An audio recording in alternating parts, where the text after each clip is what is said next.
苏女士、顾先生，离婚协议的所有条款已核对完毕，财产分割仅约定这套老小区房檐归苏女士所有，双方无其他争议，确认无误即可签字。签了字，这套房子归你，我们之间从此两清，再无任何瓜葛。好，我同意。你结婚3年，全程在家没有工作，所有开销全靠我承担。这套房子是我念及旧情的施舍，你别不知足。结婚前你对我说，你爱我，会护我一生安稳，不让我在外奔波受累，让我安心在家照顾家人，我信了。此一时彼一时，现在的你对我对顾家都没有任何价值了。苏晴姐，阿怀已经仁至义尽了，你这3年在家衣来伸手饭来张口，全靠阿怀赚钱养着，换做别的男人，恐怕连一砖一瓦都不会给你留。你也是这么想的吗？淑仪说的没错，操持家务照顾家人是你作为妻子的本分。我在公司打拼的压力，面对的风雨，你永远都不会懂。我明白了。苏女士，再次确认，您自愿签署这份离婚协议，无任何胁迫、欺诈情形。我自愿，确认无误。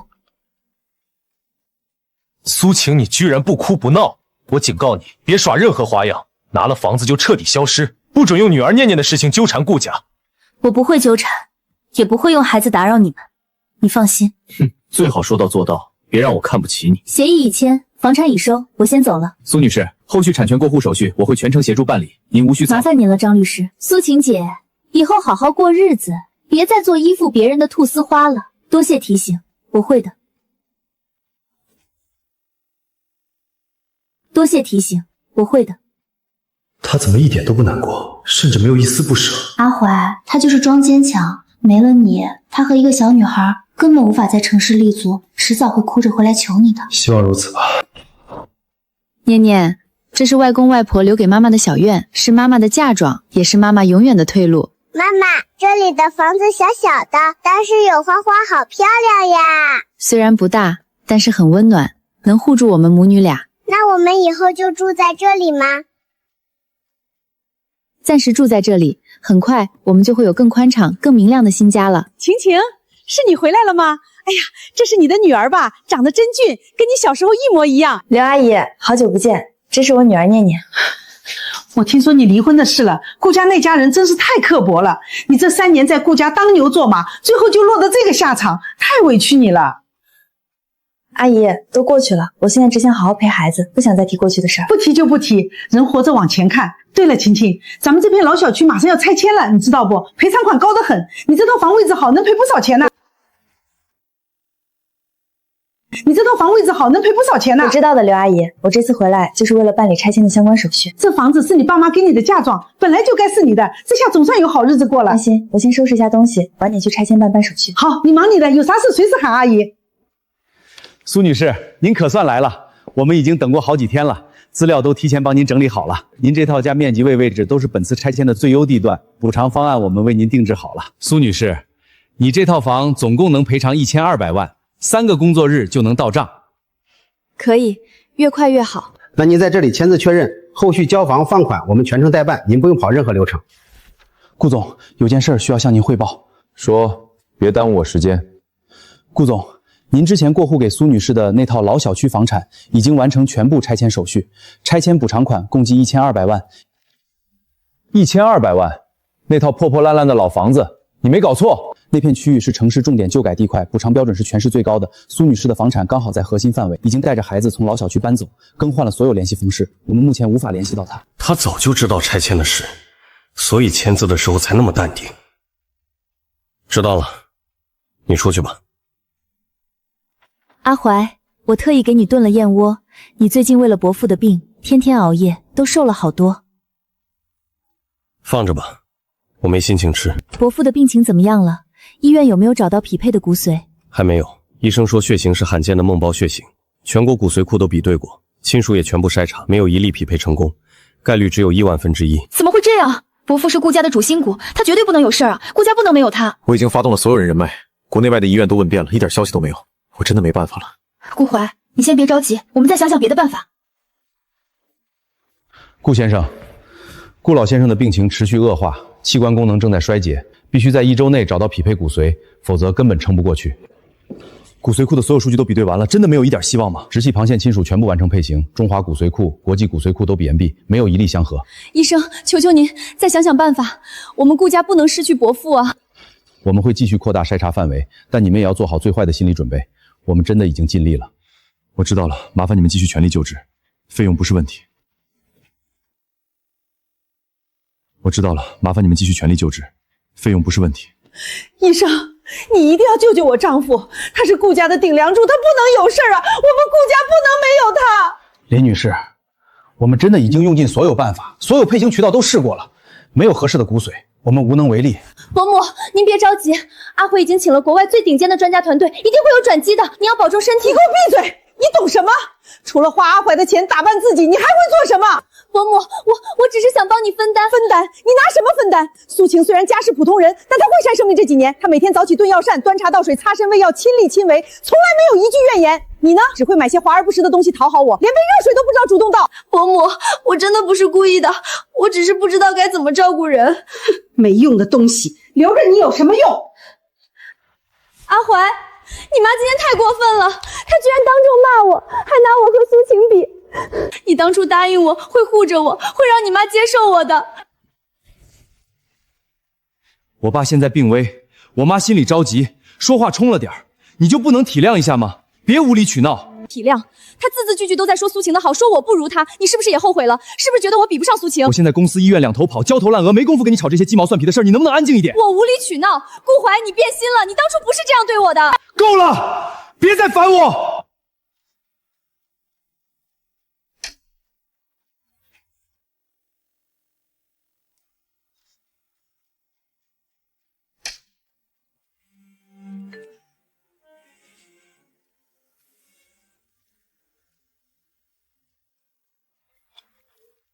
那个顾总，骨髓筛查的最后一个人，我们还是联系不上，就是苏晴女士，她更换了所有联系方式，社交平台私信也没有回复。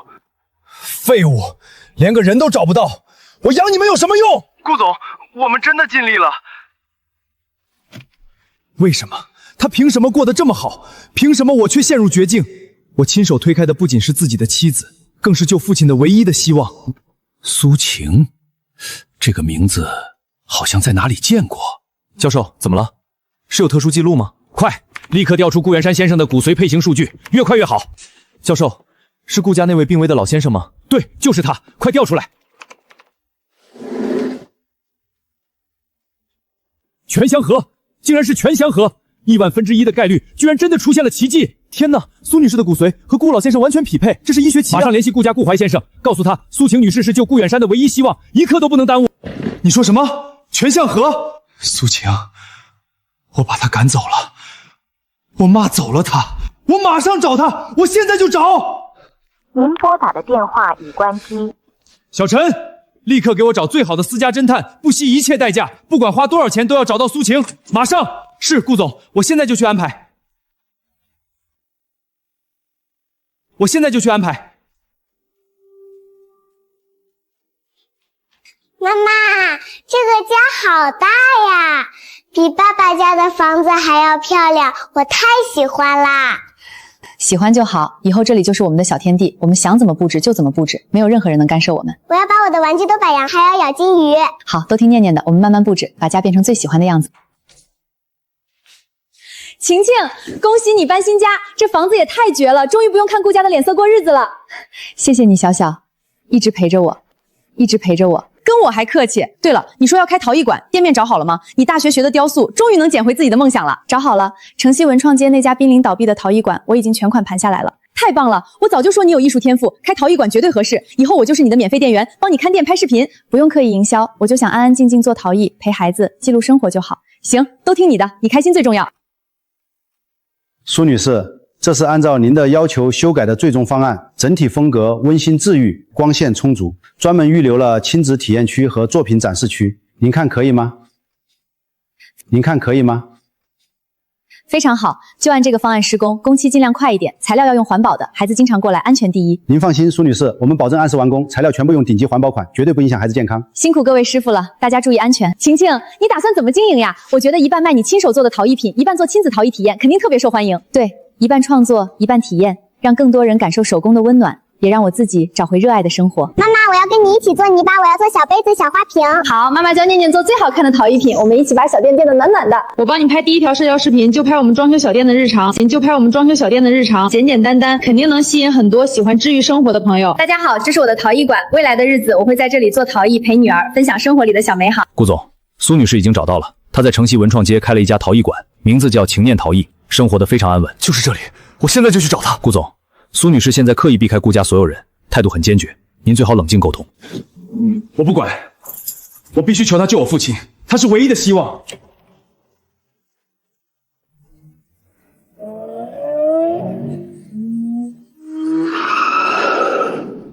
苏秦，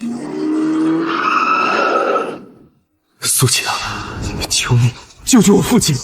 双手轻轻扶住陶泥，力度均匀，慢慢往上提拉，感受泥土的流动性，别着急。苏老师，您教的真好，我一下子就找到感觉了。手工本来就是慢功夫，静下心来就能感受到泥土的温度。苏晴，你先自己感受一下，有问题随时喊我，我稍等过来。好的，苏老师。先生，请问您是来体验陶艺，还是购买作品？苏晴，我们能不能单独谈谈？我有很重要的事求你。去院子里吧，店里有顾客，没时间久聊，长话短说。苏晴，我知道我过去对不起你，我错了，我真的错了，我求你救救我父亲，他只有你能救了。顾先生，我们已经离婚了，从签字的那一刻起，我们就是互不相关的陌生人。我知道我们离婚了，只要你愿意捐献骨髓救我父亲，这套市中心的江景大平层，还有我私人账户的2000万现金，我全部转给你。我不需要这些，我现在的生活足够我多个牛儿。我现在的生活足够我多个牛儿。3000万，只要你肯救我父亲，我什么都愿意给你。顾先生，捐献骨髓是个人自愿的选择，是情分，不是本分。它从来不是一场交易，更能够交换一手财富的筹码。可是他快死了，只有你能救他，你不能见死不救啊！我刚结束一段消耗自己的婚姻。现在最重要的事是照顾年幼的女儿，经营自己的生活，守护自己身心健康。我的身体和精力只够支撑我和念念，没有办法再承担额外的风险。你真的不肯帮我吗？抱歉，我不能。店里还有顾客，我要回去忙了，你请自便。为什么？当初我为什么要那样对他？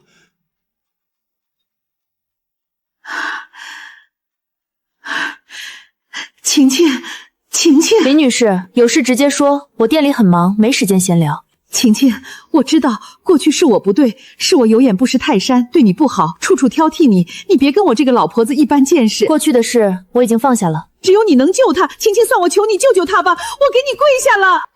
林女士，请您自重，不要这样。晴晴，这张卡里有5000万，没有密码。晴晴，这张卡里有5000万，没有密码。只要你答应救远山，这张卡立刻给你。念念的国际学校，我已经联系好最好的校区，学费、生活费全包。林女士，我不缺钱，这是我自己的拆迁款，1200万，足够我和女儿衣食无忧。念念的教育，我自己也能安排好。1200万，怎么可能？那套房子是我父母倾尽所有给我的嫁妆，不是顾家的施舍。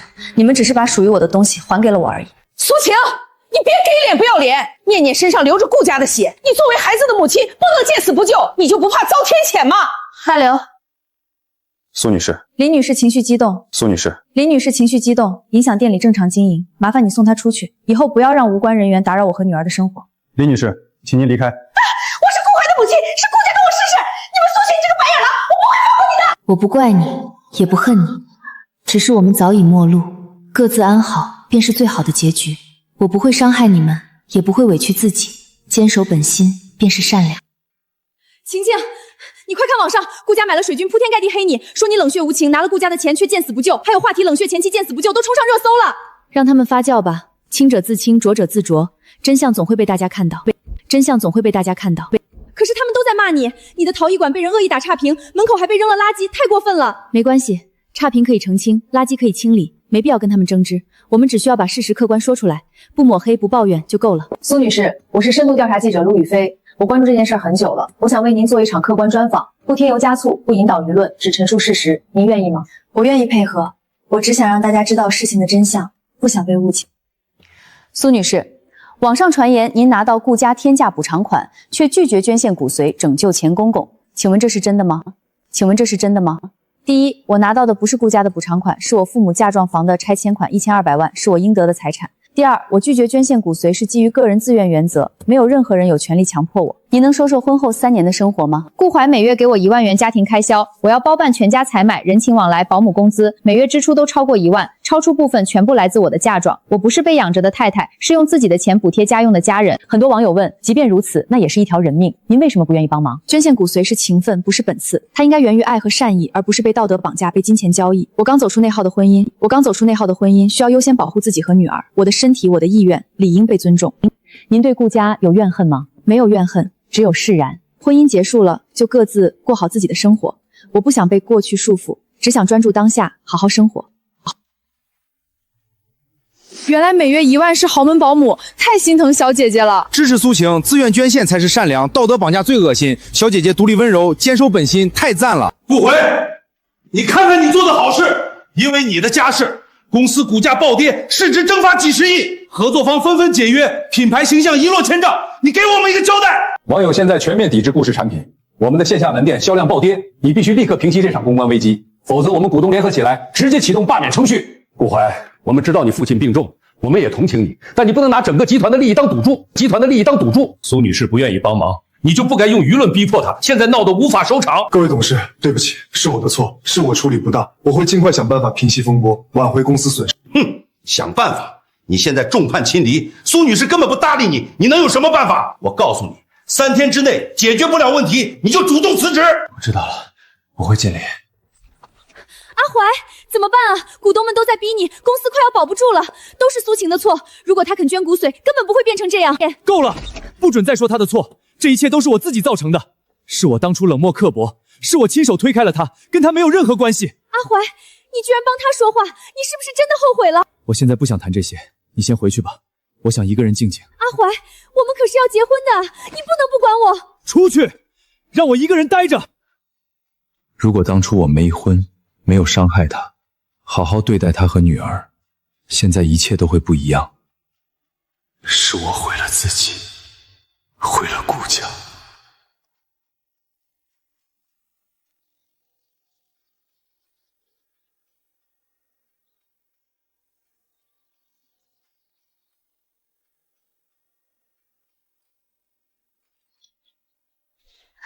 苏晴姐，我们能聊几句吗？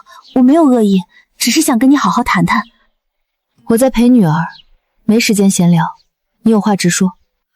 苏晴姐，这是顾氏集团子公司10%的股份，每年分红近1000万，只要你愿意捐献骨髓救伯父，这些股份立刻转到你名下，一辈子衣食无忧。李女士，你们顾家的人是不是都觉得世间所有的东西都可以用金钱来交易？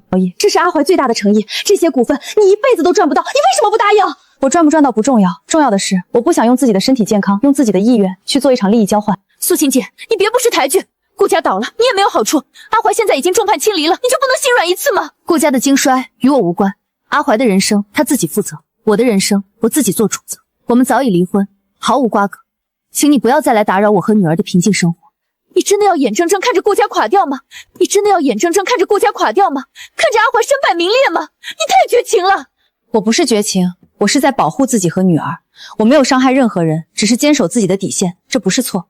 请你离开，不要影响我们。妈妈，这个阿姨好凶，我们不要理她。没事，阿姨马上就走，我们继续画画。每个人都有自己的选择，我尊重你的选择，也请你尊重我的。各自安好，便是圆满。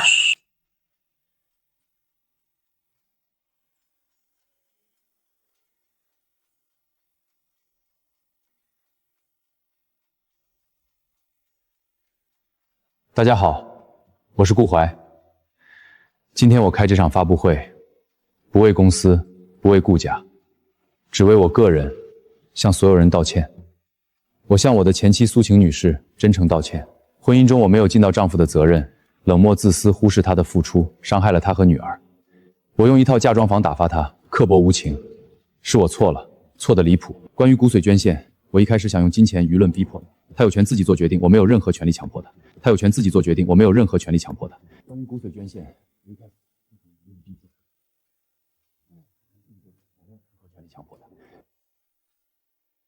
晴晴，顾怀居然公开道歉了，他放下所有骄傲，承认自己错了。苏女士，顾怀这是彻底放下逼迫了，他终于明白尊重比强求更重要。不管他是真心悔悟还是走投无路，都不重要了。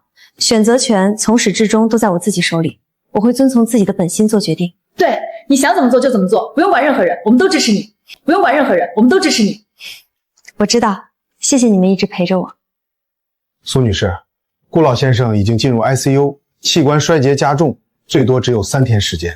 您，赵医生，麻烦您给我安排术前检查吧。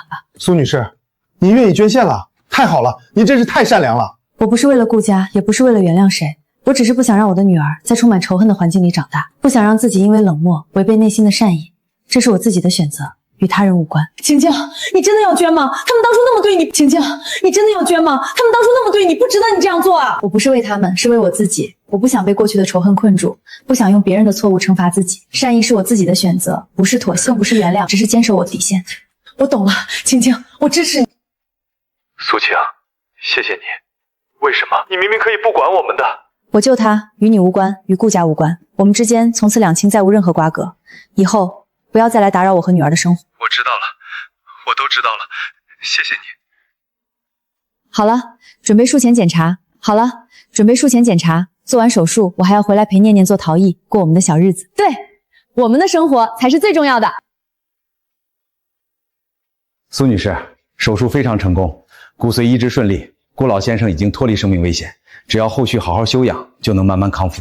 太好了，辛苦各位医生了。晴晴，谢谢你，真的谢谢你。林女士，不用谢，这是我自己的选择，以后我们各自安好，互不打扰就好。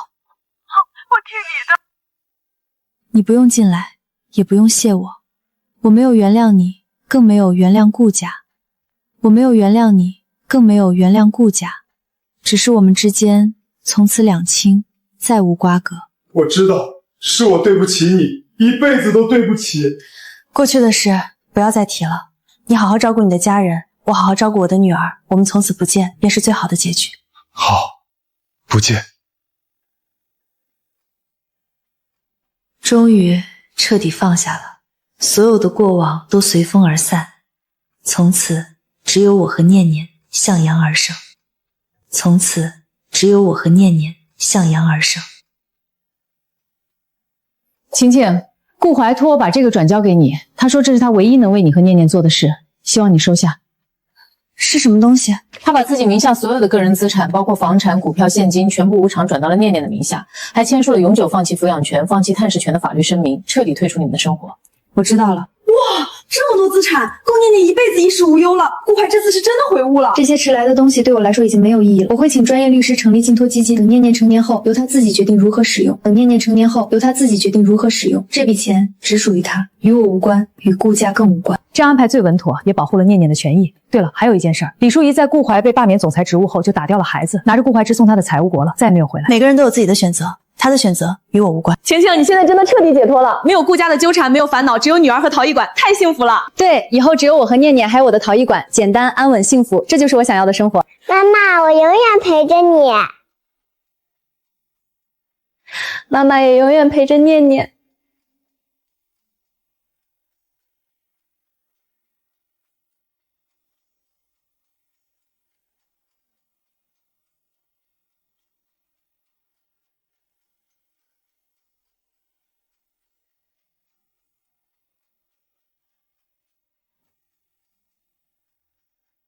林女士，好久不见。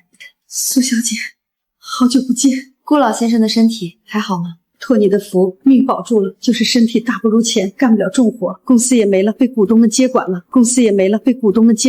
我们搬回了老家的旧宅，过着普通的日子，平安就好。顾怀，他去了高原地区做公益支教，说是要赎罪，已经1年多没跟家里联系了，我们也不知道他过得怎么样。每个人都有自己的归宿，各自安好就好，保重身体。我先走了。好，你保重。不是原谅，是释然。放下过往，不是为了别人，是为了让自己活得更轻松。从此，山水不相逢，各自安好，各自安好。苏老师，回顾您这几年的经历，从婚姻低谷到重启人生，您最想感谢的人是谁？我最想感谢的是3年前那个签下离婚协议、从容离场的自己。是他守住了本心，没有被困境打倒；是他放下了过往，没有被仇恨消覆。爱自己，做自己，坚守本心，向阳而生，永远是人生最好的答案。妈妈，我们为什么要帮助这些小朋友呀？因为妈妈希望每个梦柔的孩子都能有机会实现自己的梦想，就像妈妈一样，找回自己热爱的生活。我懂啦，我要和妈妈一起帮助更多的小朋友。好，我们一起。苏老师，顾家的最新消息，顾老乡因并发症离世，林雪华被远房亲戚接走，不知所踪。顾怀依旧在高原做公益，彻底带淡出了所有人的视野。知道了，这些事与我无关。幸福从来不是别人给予的，是自己亲手创造的。不依附，不抱怨，不仇恨，坚守善意，爱自己，爱生活。坚守善意，爱自己，爱生活，这样的人生才是真正的圆满，谁也夺不走。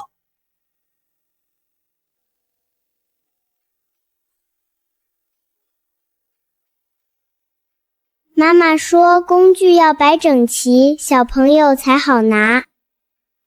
我们念念真能干，都能帮妈妈看店啦。我是陶艺馆的小当家，以后妈妈累了，我来照顾妈妈，照顾小朋友。您好，请问亲子陶艺体验现在可以报名吗？可以的，现在可以报名吗？可以的，小朋友可以先感受一下陶泥，我和女儿都可以教。小妹妹，我教你做小兔子好不好？我做过好多只啦。好，别怕哦，陶泥软软的，很好玩的。我妈妈说，手工就是要慢慢玩，开心最重要。念念，慢慢教妹妹，别着急。你看，像这样轻轻摸，它就会变圆啦，真的变软了，好神奇。苏老师，您女儿太懂事了，您把生活过得真好，网上好多人都羡慕你们母女，只是守着自己的小日子，陪着孩子长大，做喜欢的事就够了。幸福从来都很简单。咱们的独立女性现在可是全网治愈系博主，陶艺馆分店都开3家了，厉害啊！都是慢慢做起来的，没想过走红，只想安安静静过日子。你看念念才7岁就这么有爱心，随你，温柔又坚定。当初那些糟事儿总算都彻底翻篇了。是啊，都过去了。我现在唯一的心愿就是念念健康快乐长大，守住这份平静就好。妈妈，你看我和妹妹做的小兔子，真好看，我们念念最棒了。姐姐，我以后还要来跟你做陶艺。好呀，我天天都在，我教你做小花、小杯子。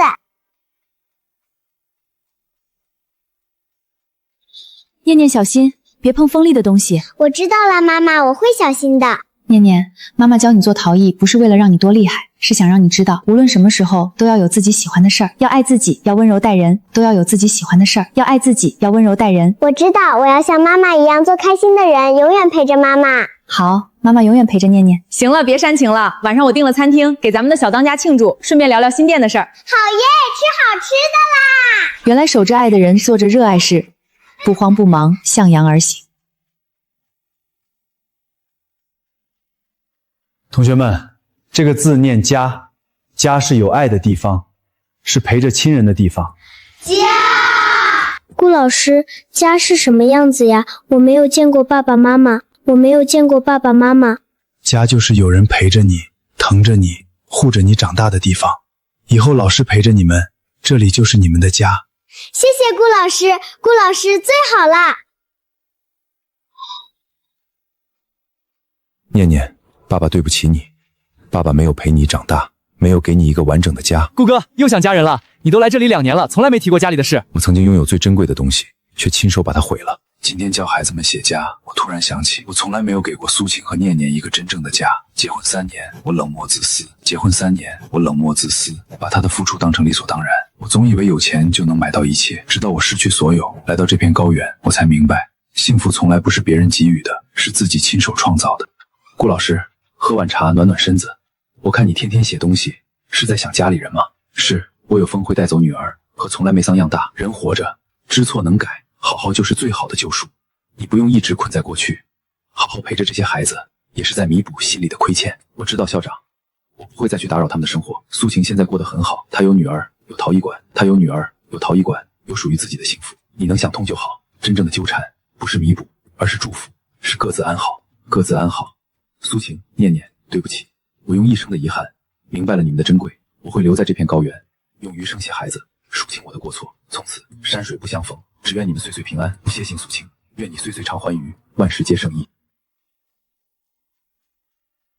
弟弟，你快坐呀，这个桃泥软软的，一点都不可怕。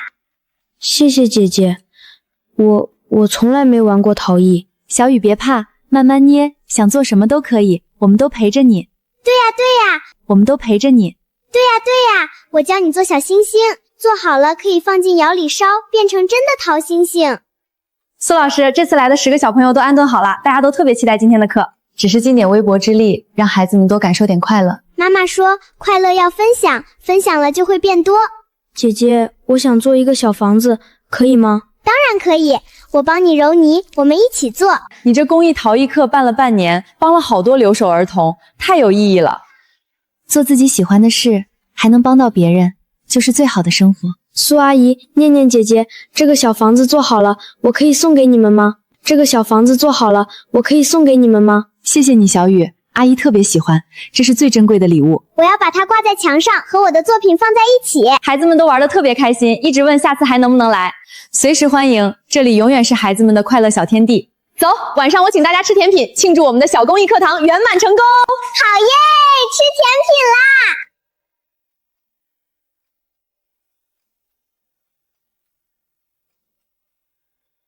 顾哥，你的包裹从内地寄来的，没有寄件人。包裹，我没有朋友在这边寄东西啊。打开看看，说不定是好心人寄的物资。是陶泥做的小星星，还有一张小纸条。纸条上写的什么？愿高原的孩子眼里有光，心中有爱。这是有人默默惦记着咱们这里的孩子啊。这陶泥的手艺很细腻，是南方陶艺的做法。顾哥，你认识做这个的人？不认识，或许是路过的好心人吧。这星星做的真精致，孩子看了一定喜欢。明天把这些星星分给孩子们，让他们也留个念想。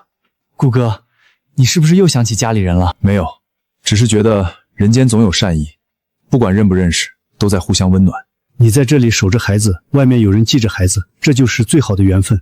校长说的对，我守好这里的孩子，就是对这份善意最好的回应。那我去把星星收好，明天上课发给大家。好。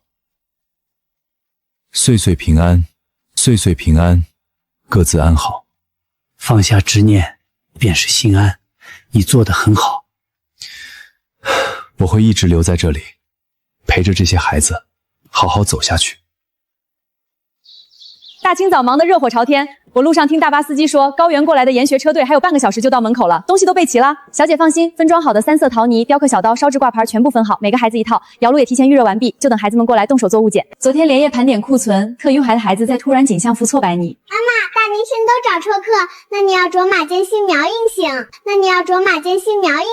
那我们的小老师可要好备课，自己先跑去玩啦。说起来，距离上次匿名译送陶泥星星已经过去3个月。没想到扎西校长带着顾怀老师直接申请了公益研学名额，专程带着学生过来实地参观陶艺馆，缘分真的太奇妙。我之前对接公益项目的时候，扎西校长反复都在通讯里提起那批无名星角，顾怀老师还一直在追查寄件人的线索。送礼物不是应该告诉对方是谁送的吗？善意不一定非要留名呀，就像你在路上随手帮流浪小猫投喂食物，小猫不用知道你的名字，温暖已经传递出去了。苏晴女士，念念小朋友多有叨扰，一路上孩子们满心期待，天没亮就催促我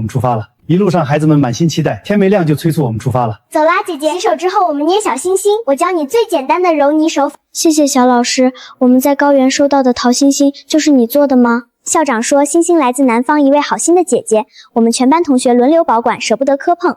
顾哥找了3个多月的星星制作者，这下总算找着正主了。当初包裹里的手工陶星出自桂馆，我端详过工艺，泥料配比、修边手法都是独一份的南方手作工艺，一直在四处打听。半年陶艺公益课积攒了不少偏远山区，起初只是随机挑选了一所高原小学，没想到阴差阳错送到了你们学校。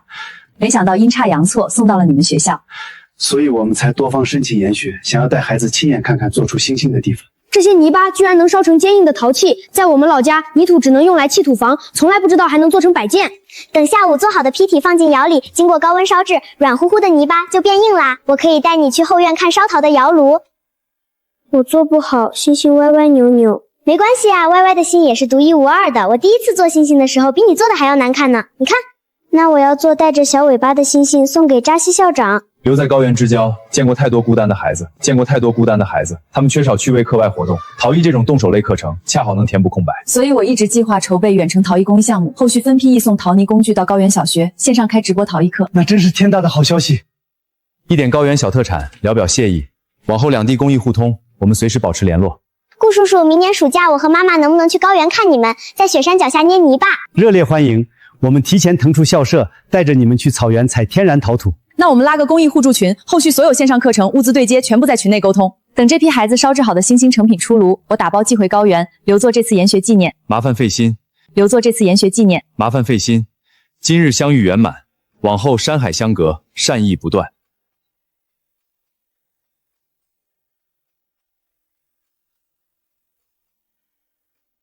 可算回来了，盼了整整大半年，念念又长高一大折。外婆，我带了好多陶泥，要在村里开小陶艺课。好好的城里休假，拉一车泥巴回乡下做什么？泥巴乡下遍地都是，犯不上花钱打包托运。爸，这是特制无菌陶泥，和田里黄土不一样。当初我和你爸拼死拦着，怕你离婚掏空嫁妆，最后一无所有，夜里偷偷抹眼泪，生怕你以后吃苦受委屈。我明白爸妈的顾虑，换做任何父母都没法接受女儿拿着毕生嫁妆孤注一掷开店。好在熬过最难的起步期，现在营收稳定，公益项目也步入正轨。一会儿帮我喊乐乐豆豆来玩泥巴好不好？我教他们做小滴灌。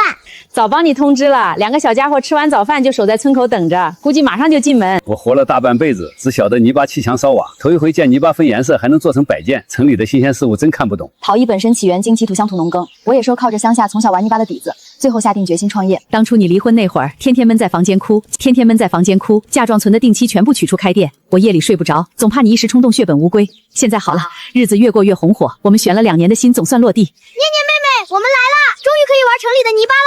我奶奶说这种泥巴很贵，平常根本买不到。小晴出息了，前天镇上新闻还报道你的公益陶艺课堂，帮扶留守儿童，咱们全村人都跟着沾光，脸上有面子。都是力所能及的小事，正好回乡晒谷场开设2天免费临时陶艺课，村里适龄孩童都能免费参与。正是认清不合适，及时抽身，才有机会拿着嫁妆重新开始人生。现在勉强凑合婚姻，人这一辈子安稳钱财最重要。以前总劝你凑合过日子，是老一辈思想固化。如今看着你独立自主，我们反倒庆幸，不敢跳出舒适圈，害怕失去依靠。反观小晴，靠自己逆风翻盘，活成范本。这手工课有意思，孩子们安安静静玩泥巴，不再到处爬树闯祸。小晴，下次回乡多待几天。以后每年寒暑假，我都带着念念回乡，定期取材用田间粘土工艺陶艺课。我和村里几个老农帮你筛选泥土，晾晒打磨，做成纯天然乡土陶泥。我在家帮你缝制收纳布袋，用来装自制陶泥，也算我们老两口支持女儿的公益事业。我负责在村里帮忙统计报名孩名单，提前通知上课时间。村里闲置的旧库房可以改造成常设陶艺小教室。妈妈，回乡上课比在陶艺馆还要开心，乡下的小朋友都特别认真。故土永远是我们的底气。当初父母给的嫁妆是斗底的铠甲，老家的亲人是身后的港湾，两样东西帮我彻底重启人生。天色渐晚，回院我去摘自家种的西瓜，冰镇过后解暑。明天一早，我再带隔壁邻居家的小孙子过来上课，乡村陶艺小课堂越办越热闹。